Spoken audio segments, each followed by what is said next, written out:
La rebelión de Lucifer, autor Juan José Benítez, capítulo 5, parte 9. El 3, según este procedimiento, equivalía a la letra sagrada Gimel, que es el símbolo de la garganta. El 4 venía a significar Dalet o pecho.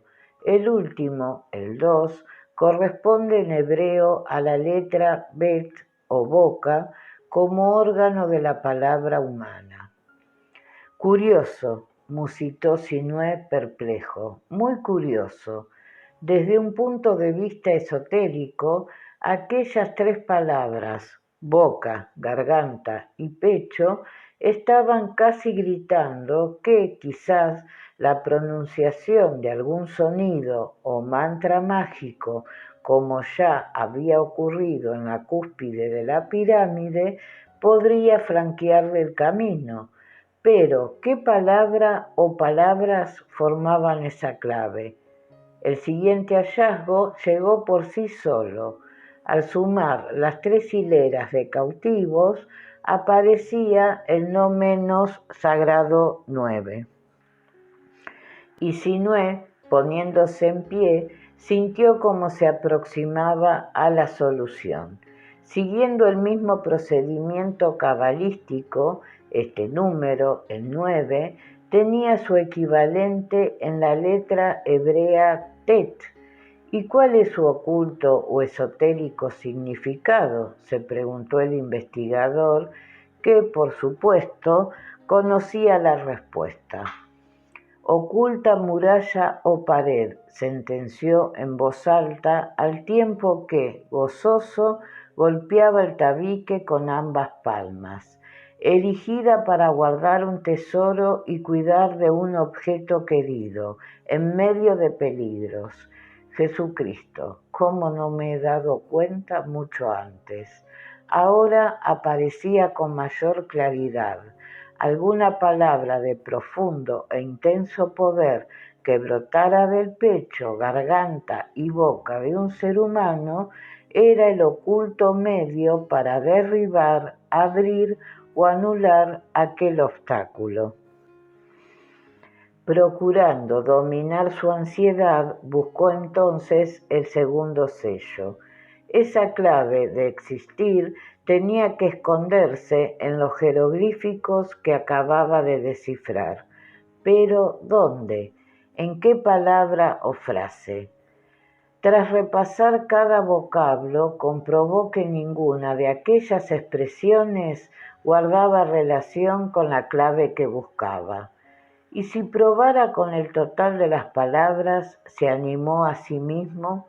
Sinué, entonces, ayudándose con los dedos, puso en marcha la conversión a números de cada una de las letras, siguiendo para ello el método conocido por gematría, pero la suma final, aunque familiar, menos 3.327 o 6, no le dijo nada de momento.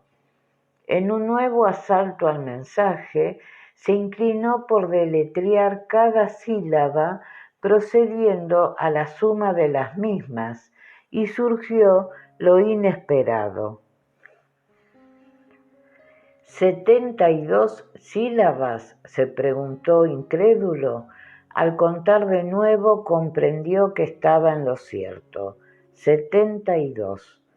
Mentalmente, sin atreverse a pronunciarlo, resucitó en su memoria el nombre inefable y temible, suma de las 72 sílabas sagradas que, según la más arcana tradición hebraica, había sido utilizado por Moisés para separar las aguas del Mar Rojo.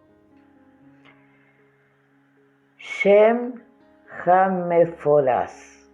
Este nombre, al igual que el integrado por el tetragrama Yod-He-Va-He, una de las designaciones de la divinidad y de la que se derivó una burda traducción fonética, Yahvé o Jehová, goza de un misterioso y mítico poder conocido únicamente por los muy iniciados.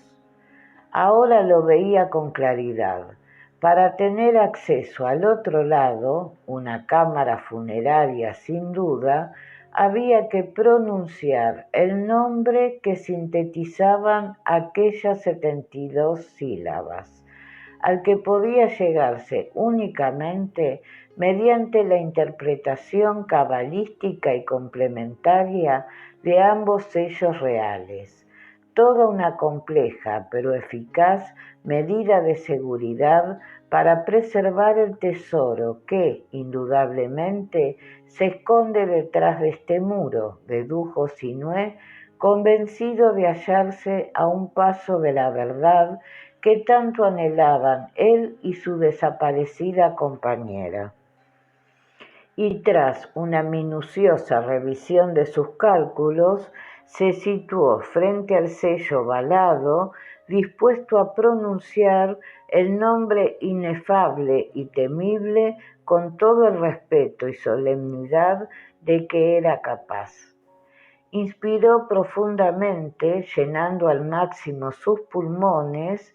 Aquel nombre debía nacer en lo más íntimo de su pecho y tal y como le habían enseñado los Keriev de su orden secreta, brotar por su garganta y boca, sublimado en forma de sucesivos mantras o sonidos mágicos. Sólo así tendría efectividad. Pero el Soror no pudo articular una sola sílaba. La antorcha había empezado a oscilar en su mano derecha, contagiada por el tembloroso pulso. Sinué desistió. Comprendió que primero debía dominar sus nervios y, tomando asiento frente al tabique, depositó la tea en el suelo entre él y la puerta enyesada. Cruzó las piernas, adoptando una de las clásicas posturas de yoga, y cerró los ojos. Después de una larga y pausada serie de hondas inspiraciones, cuando estimó que su ritmo cerebral había descendido por debajo de los 14 ciclos por segundo, emitiendo así las benéficas ondas alfa, se dispuso a vocalizar el nombre inefable y temible, pero antes, como medida preventiva ante los posibles peligros que pudieran sobrevenirle en aquella nueva aventura, fabricó mentalmente una burbuja transparente y blindada que le rodease. De esta forma, con el espíritu reconfortado y protegido en el interior de su propia creación mental, Sinué, con voz grave, llenó la silenciosa cámara con potentes y rotundos mantras. Shem Am Forash. El eco de aquellas palabras golpeó las 4 paredes, llenando el lugar y el corazón del investigador de amenazadores presagios. Al extinguirse, expectante, abrió los ojos, esperando que el muro quizás se viniese abajo, pero nada sucedió, al menos en aquellos primeros momentos. Consumido por la impaciencia, llegó a pensar que su entonación no había sido correcta o, lo que era peor, que aquel no era el nombre clave. Sin embargo, no tuvo tiempo para continuar reflexionando en este sentido. Bruscamente, un tercer y silbante soplo de aire cayó sobre el hacha, apagando las llamas. A pesar de saberse defendido por la burbuja mental, el súbito soplo y las sólidas tinieblas que se precipitaron sobre el recinto le sobrecogieron. ¿Qué debía hacer? Se incorporaba y avanzaba hacia la puerta tapiada, pero ¿cómo actuar en mitad de aquella oscuridad? Obedeciendo a su instinto, optó por aguardar, y su tensa espera no fue larga. De pronto, muy cerca, en algún punto que él creyó identificar con las proximidades del tabique sellado, se escucharon unos ruidos. Forzó la vista, pero las tinieblas eran demasiado espesas. Sus oídos, en cambio, afinados por el miedo, siguieron registrando aquella serie de sonidos cada vez más nítidos y próximos. Sí, parecen pasos, y un sudor frío, incontenible y perturbador bañó sus manos y rostro. Efectivamente, parecían pasos. Sinué movió la cabeza en todas direcciones, pero aquello, lo que fuera, no terminaba de llegar a él. Tembloroso, aguzó al máximo sus oídos, descubriendo que, en realidad, los pasos correspondían no a un ser, sino a varios, y desconcertado creyó percibir cómo daban vueltas en torno suyo a cosa de 1 o 2 metros, justamente a la distancia en que se levantaba la pared de su burbuja. Es que aquellos seres, hombres o bestias, estaban rodeando la esfera mental. ¿Y con qué intenciones? La respuesta llegó fulminante. De pronto los pasos cesaron y el investigador no pudo impedir que sus cabellos se erizasen por el terror. A juzgar por los siniestros arañazos y crujidos que provenían de la pared de su burbuja, los dientes, garras o quién sabe qué de aquellos seres intentaban rasgar su blindaje mental. Era obvio, por tanto, que deseaban capturarle o matarle. En un último esfuerzo cerró los ojos y, concentrándose, fabricó en el interior de la primitiva esfera una segunda burbuja. Esta vez, además, reforzó la pared del nuevo blindaje con sus más queridos y bellos sueños. Su amor por el mar, sus hijos, Nietiv, su reciente pasión por Jesús de Nazaret, y sobre todo con su más difícil sueño, la búsqueda de la verdad. Un súbito estallido le obligó a abrir los ojos. Aquellos seres habían logrado perforar la primera burbuja y al conseguirlo, la esfera mental había saltado por los aires, iluminando la cámara con un resplandor azul tan intenso como fugaz. Sinué, espantado, tuvo tiempo para distinguir a varios de los seres. Su primera impresión fue que estaba rodeado de monos o gorilas, pero inmediatamente, cuando las tinieblas dominaron la cámara, recordó haber visto unas largas greñas que caían sobre los hombros de sus atacantes y que, naturalmente, no podían corresponder a simio alguno. Entonces, ¿quiénes eran? Y otra idea le vino a la mente. No había dispuesto de tiempo para contarlos, pero podría jurar que eran más de media docena. ¿Serían 9? En ese caso, pensó, ¿podía tratarse de los 9 cautivos que había visto en el sello real? Y aunque el aspecto de los misteriosos seres apenas cubiertos por un taparrabo era muy similar al que él había observado en las 9 figurillas grabadas en la arcilla, rechazó tan absurda posibilidad. En parte, el hecho de desechar aquella hipótesis fue motivado no solo por lo ridículo del planteamiento, sino muy especialmente porque los seres habían vuelto a la carga atacando el nuevo e inesperado blindaje mental con una furia inenarrable. Sinué, desarmado, asistió entonces a una lluvia de dentelladas y zarpazos propinados desde todos los ángulos y con una violencia tan salvaje que hicieron temblar hasta el último de sus átomos. Y convencido de que sus sueños no podrían resistir aquel segundo y bestial embate, cerró los ojos dispuesto a asumir lo que parecía su fin. Aquellos últimos segundos, cansado y derrotado, el miembro de la Escuela de la Sabiduría vio desfilar por su mente los principales momentos de tan insólita aventura, y una tristeza infinita le hizo bajar la cabeza. Al menos por su parte, la misión había fracasado. Ya no sería posible llegar hasta los archivos secretos de Urantia y revelar al mundo la verdad sobre la rebelión de Lucifer y sus consecuencias.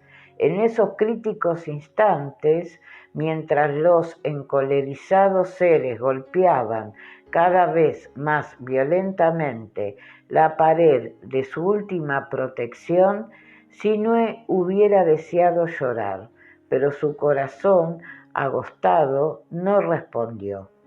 De improviso, cuando todo parecía irremisiblemente perdido, los zarpazos cesaron y un silencio total se instaló de nuevo en la oscura cámara. ¿Qué había sucedido?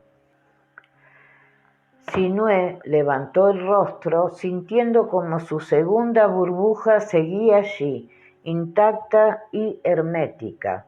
Acto seguido, percibió cómo los seres se alejaban precipitadamente. Sus pisadas fueron perdiéndose en una lejanía que, dadas las reducidas dimensiones de la sala, no acertó a comprender. Y con el corazón a punto de estallar, creyó distinguir entre las tinieblas un punto luminoso y distante. A juzgar por la posición que conservaba el Soror, se hallaba justamente en la dirección que ocupaba o que debía ocupar el muro sellado. Pero, ¿por qué parecía tan lejano? La respuesta no tardaría en producirse. Al principio con lentitud, después con una creciente aceleración, aquel punto de luz fue aproximándose al perplejo Sinué, y fue entonces al desplazarse a mayor velocidad cuando advirtió que no se trataba de un único foco luminoso. Eran dos, y el investigador, sobresaltado de nuevo, descubrió que eran unos ojos de perfil felino de los que emanaban sendos haces de luz ámbar. Como impulsado por un resorte, se puso en pie. Los ojos, al llegar frente a la burbuja, se detuvieron, parpadearon y al momento se fusionaron, convirtiéndose en el símbolo del infinito. Y aquel signo, sin perder su vivísima y amarillenta luminosidad, comenzó a elevarse siguiendo la curvatura de la esfera mental. Una vez sobre la vertical de Sinué, la enigmática hélice giró sobre sí misma, transformándose en un radiante disco.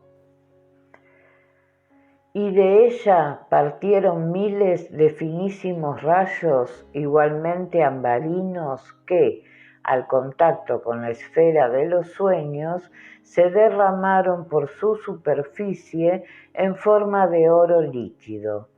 Lo que aconteció después resulta poco menos que imposible de describir.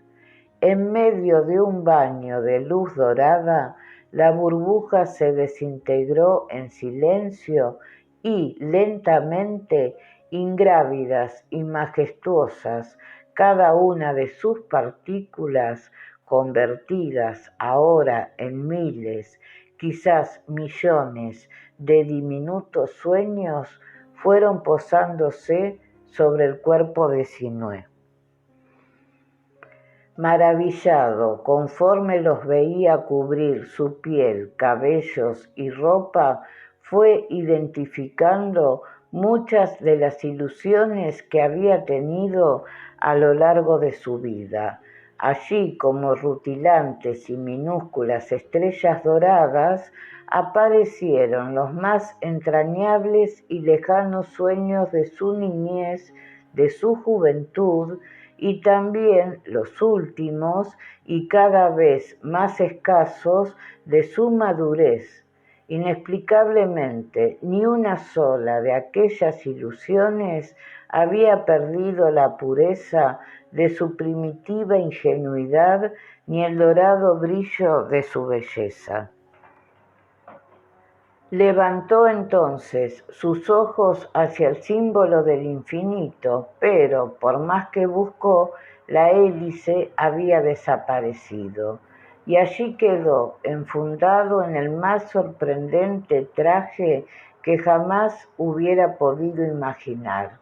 Casi un buzo de astronauta, flexible, ligero como cada una de las ilusiones que lo formaban y rutilante, despidiendo miles de rayos que hacían su entorno perfectamente visible. Sin poder creerlo, tentó sus nuevas ropas, advirtiendo que las estrellitas que se entretejían sobre el corazón eran precisamente sus sueños e ilusiones más queridos, los que se habían fraguado durante su niñez. Y con el espíritu henchido por una grandísima alegría, dirigió la mirada hacia la puerta tabicada. Alumbrado por el resplandor dorado que emitían los millares de milimétricas estrellas o ilusiones engarzadas entre sí y que cubrían su cuerpo de pies a cabeza, dio un paso hacia el muro sobre el que había lanzado el nombre inefable y temible. Pero cuando su propia luz alcanzó a las hieráticas y negras representaciones de Mut, se detuvo. El tabique se había volatilizado. En su lugar no había nada. El yeso y los ladrillos de adobe que tapiaban la puerta eran ahora una tenue oscuridad, umbral de otro recinto en cuyas profundidades creyó distinguir unos confusos y difuminados destellos rojizos. Esa tiene que ser la cámara sepulcral, pensó con inquietud. ¿Qué nuevos peligros y enigmas le aguardaban al otro lado de la puerta que se abría ante él? Antes de dar aquel decisivo paso, otro asunto reclamó su atención. A sus pies se hallaban los restos del primer sello real y, junto al óvalo de arcilla, varias cuerdas de esparto revueltas y como abandonadas con precipitación. Extrañado se agachó y, al tomar en sus manos el sello, observó que las incisiones que había descifrado el perro acostado y los 9 cautivos, símbolo de los grandes enemigos de Egipto, habían sido borradas. Acarició la superficie del cartucho real, descubriendo que dichas grabaciones, en contra de lo que había supuesto en un primer momento, no parecían limadas o borradas.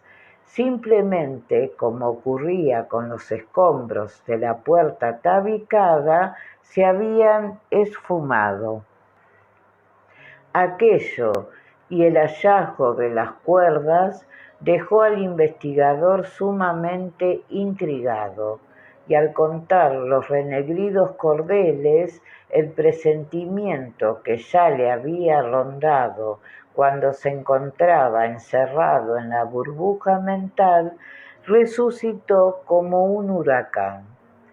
¿Es que los prisioneros que aparecían maniatados con las manos a la espalda habían cobrado vida? ¿Qué otra explicación podían tener sino aquellas 9, justamente 9 cuerdas que había encontrado junto al sello real, ahora vacío?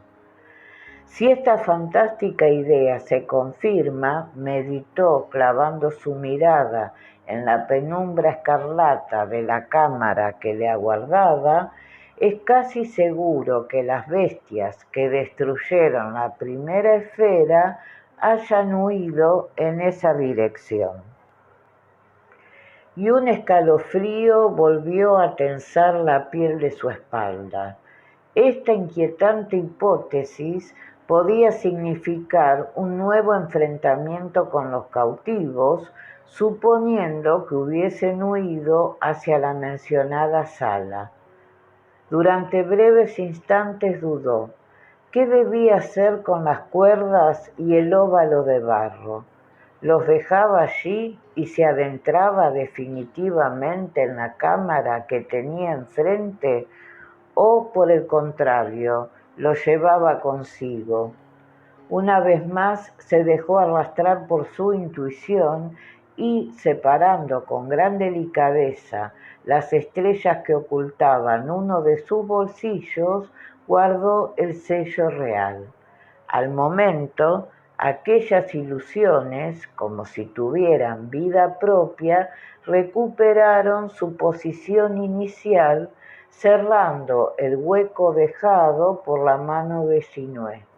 En cuanto a las 9 cuerdas, optó por anudarlas en torno a su muñeca izquierda.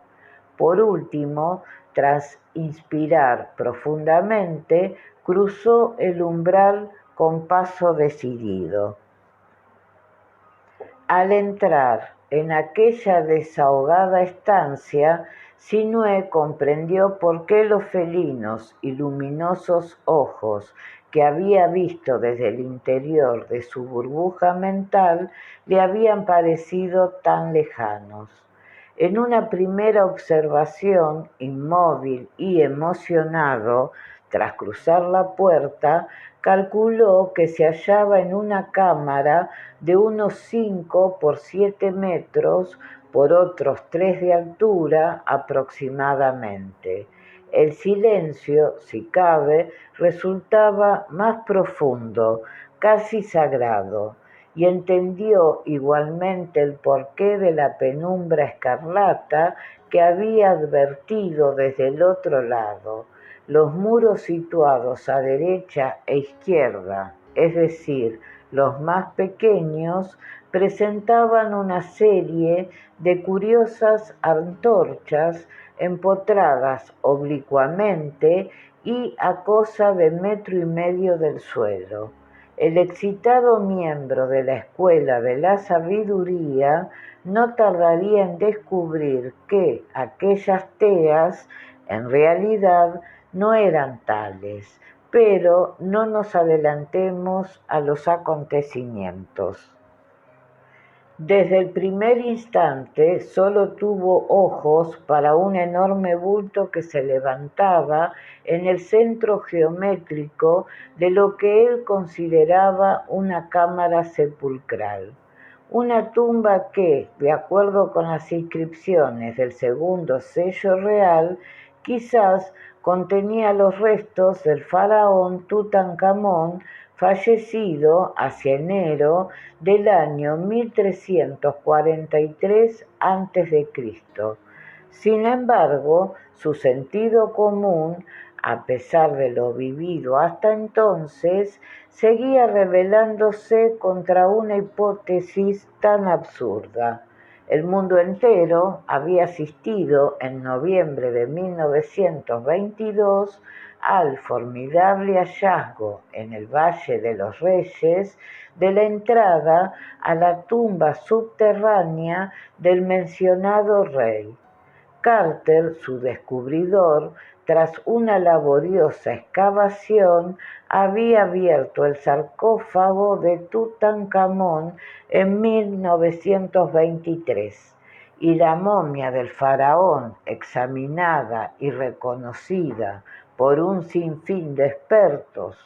¿Cómo entender entonces que pudiera encontrarse en aquellos críticos momentos en la cámara funeraria del hermano y yerno de Amenofis IV? Sin duda, meditó mientras se aproximaba al referido y enigmático bulto, estoy en un error. Esta no puede ser la sepultura de Tutankamón. Además, cuando Carter, Carnarvon y el resto de los arqueólogos penetraron al fin en la verdadera cámara mortuoria del faraón, primeramente, antes de llegar al sarcófago, tuvieron que ir desmontando las 4 capillas sagradas que, encajadas una dentro de la otra, lo cubrían y protegían. Y aquí, evidentemente, no veo tales capillas. Pero estas racionales deducciones se vieron empañadas por otra no menos evidente realidad: los jeroglíficos del sello, en los que, si no estaba equivocado, se hacía expresa mención al sueño de Tutankamón. Llevado de su natural prudencia, Sinué prefirió rodear aquella masa medio iluminada por las extrañas antorchas, con paso lento, pendiente del menor ruido o movimiento sospechoso, le dio una vuelta completa sin acercarse. Ayudado por el dorado resplandor que emitía su propio traje, identificó el bulto con una especie de bloque, quizás pétreo, de unos 3 metros de largo por 1,5 metros de alto y ancho. Los costados presentaban unos altos relieves que Sinué, dada su prudencial distancia, no distinguió con claridad. Durante unos minutos permaneció frente a él reflexionando. Tentado estuvo de abordarlo, pero antes de embarcarse en ello, quiso cerciorarse de la naturaleza y características de cuanto le rodeaba, y empezó por las singulares antorchas. Desde que penetrara en la cámara le había llamado la atención otro desconcertante hecho, aunque era innegable que alumbraban con un tibio resplandor rojizo, aquellas teas no ardían. Sus extremos, al menos, no se consumían como es lo habitual en un hacha. Sinué no apreció llamas, sin embargo, irradiaban una luz escarlata suficiente para rasgar, aunque precariamente, las tinieblas del lugar.